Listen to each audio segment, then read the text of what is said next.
Yusuf a wannan channel na mai suna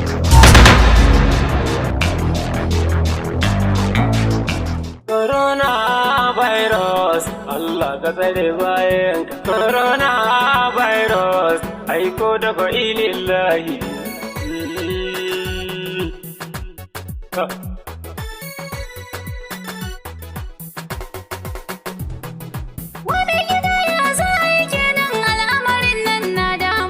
Karki ishe ni da zancen banza ni kan na toshe hanci na. Tashi ka bani abin girkawa ne kamar yunwa na damuna. Ai in yunwa na damun ki ni ma yunwar na damuna. Ce ka saya ni da garin kwaki kai ko da sai kulle cikina. Wai ni kan tafiyar kutaran nan in ce dai ba ku je Legas ba. Ni da nake magana ta abinci kai fuskar ka kake ɓoyewa. Ba mu da manja ba mu da mage ba mu da ko garin tokawa. Ɗauko tarbinki mu kama salati duka ilaya ake komawa. Ka tashi ka fita ka nemo gari ni in samu abin tokawa. Wani wane ne zai fita ni kan anti corona tana zagawa. Mamar kaltumadi na a sannu kin fa daɗe baki yo ya aji ba.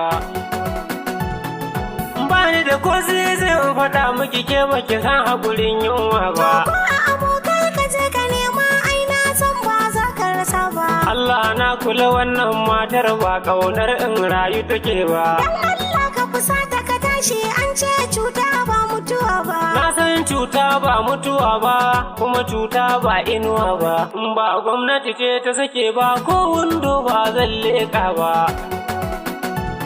Sarkin rahama kawo mana ɗauki kar ka bari yunwa ta kashe mu. Kan tallafin da ake bayarwa mu har yau ya kasa ishe mu. An daure akuya ba dusa wai sai dai mu ci 'yar ajiyar mu. In kwata kare dole a fansa mana ran sai dai ta rasa mu. Amma dan Allah kowa ya bi doka in dai ba ta hannun sallah ba.